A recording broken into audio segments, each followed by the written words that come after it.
다음으로 넘어가 볼까요? 사람의 주목해보는 시간, 아침엔 피플입니다. 먼저 첫 번째, 배현진 의원이에요. 네, 배현진 의원이 왜 나왔느냐? 기사 볼까요? 기사 보겠습니다. 네, 만평 기사부터 볼게요.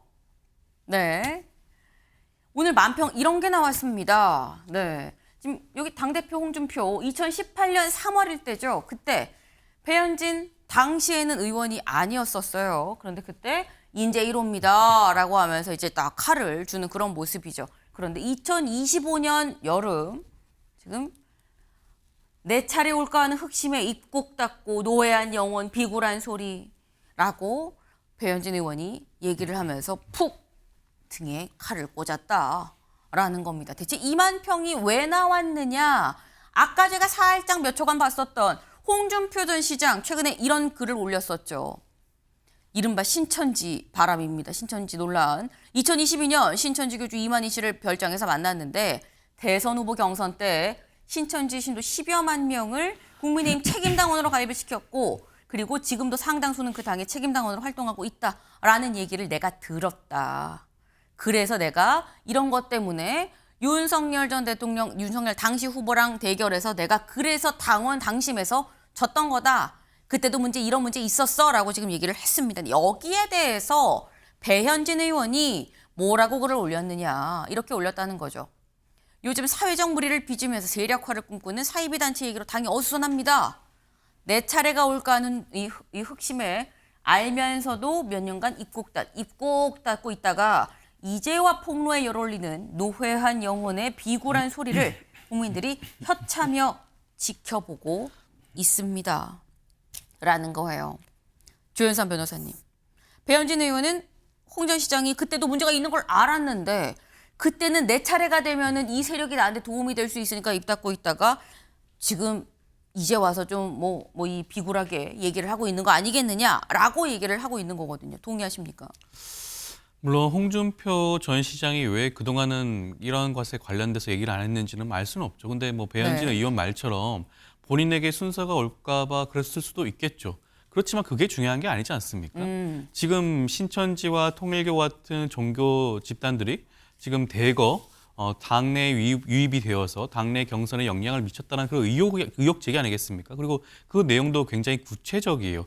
시기도 특정을 하고 있고요. 이만희 교주와 면담 과정에서 그러한 얘기를 들었다라고 홍준표 전 시장이 밝히고 있습니다. 그리고 실제로 그 당시 지지난 대선 과정에서 경선 과정에서 일부 새로운 그 당원들이 유입된 정황도 있어요. 그 숫자가 19만 명 정도인가에 보도에 따르면 그런 것 같은데 그렇다고 한다면 10만 명이 들어왔다라는 말 자체도 일정 부분 어떻게 보면 합리적으로 추론할 수 있는 부분 아니겠습니까? 그렇다고 한다면 그 부분에 대해서 지적을 하는 것이 먼저겠죠. 물론 그 의도가 무엇이든지 간에 지금 국민의힘 내부의 정당 민주주의를 훼손하고 있는 이 모든 것에 대해서는 이 부분을 명명백백히 밝혀서 더 이상 당내 경선의 그런 당내 경선 당신과 민심을 왜곡하는 그런 결과가 나오지 않게 하는 것이 국민의힘 소속 의원으로서는 오히려 또 바람직한 방향이 아닌가 싶고요. 그렇기 때문에 지금과 같은 지적은 저는 좀 굉장히 좀 부적절한 게 아닌가라는 생각이 듭니다. 네. 그러니까 지금 사실 이런 사안이 그때는 왜 얘기 안 하고 이제 얘기하느냐라는 게 중요한 게 아니라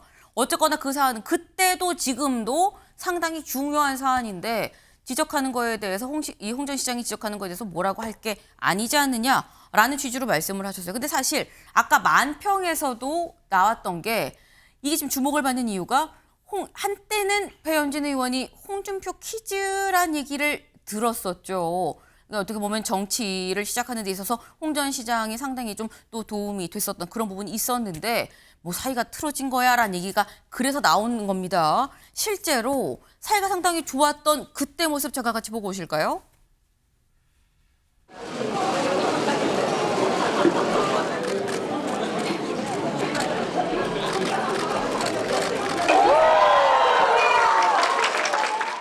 많은 사람들이 이제 저한테 스스로 자립해야지 왜 홍준표 대표를 따라다니냐 이렇게 질문들을 하는데 어떻게 생각하세요? 나는 배현진 대변인이 사장 역할을 하는데 거기에 출연진에 불과하다. 홍준표가 배현진을 따라다니는 그런 구조지 거꾸로가 아니다. 네. 배현진 의원이 날 따라다니는 게 아니에요. 이게 지금 서로 좀 도움이 되는 겁니다. 서로 누가 누굴 따라다니는 그런 관계가 아닙니다라고 얘기를 했어요. 근데 최근에 배 의원이 이렇게 얘기를 했죠. 계엄 뒤에도 이분이 윤 전 대통령 내외를 두둔하지 않았냐. 그 이면에 다음 대통령은 나다. 그렇기 때문에 한동훈 전 대표에 대한 라이벌 의식이 있어서 그러시지 않았으면 좋겠다라고 내가 말씀을 드렸고 거기에서 충돌이 있었고 나를 차단하셨다라고 얘기를 했습니다. 이걸 보면 송영훈 대변인님, 이 배현진 의원의 얘기는 지금 이 대권을 둘러싼 홍 시장과 한동훈 전 대표의 요 어떤 그 미묘한 감정에 내가 그걸 직언을 했더니 나를 내친 거다라는 주제의 얘기인 거거든요. 어떻게 보십니까? 홍준표 전 대구시장이 정말로 배현진 의원을 SNS 차단을 했다면 그래도 대통령 후보까지 하셨던 분이 생각 이상으로 현명하다라는 생각이 들고 특히나 대통령을 하시겠다고 하는 분이면 그 공인이잖아요. 그 SNS는 사실 대한민국 국민 중에 누구도 차단되어 있지는 않아야 된다. 라고 저는 개인적으로 생각합니다. 그리고 배현진 의원의 홍준표 전 시장에 대한 비판은 과거에 이분이 홍 시장과 가까웠느냐 가까웠지 않았냐를 떠나서 사안 자체로 보면 합리적인 비판이잖아요. 왜냐하면 계엄에 대해서 2시간짜리 해프닝이라고 하는 것은 대단히 잘못된 입장이고 더더군다나 그 신천지와 관련해서도 홍준표 전 시장이 2022년 8월에 그 이만희 교주를 만난 뒤에 실제로 눈에 띄게 신천지의 우호적인 입장을 공개적으로 보여왔습니다. 2022년 11월에는 신천지가 대구 스타디움을 빌려서 10만 명 규모의 집회를 하는데 대구시가 그때 대구 스타디움을 내줬어요. 종교적 자유이기 때문에 막을 방법이 없다라고 하는 게 홍 시장의 공식적인 입장이었고 그 다음에 6월에는 전임 시장 시절에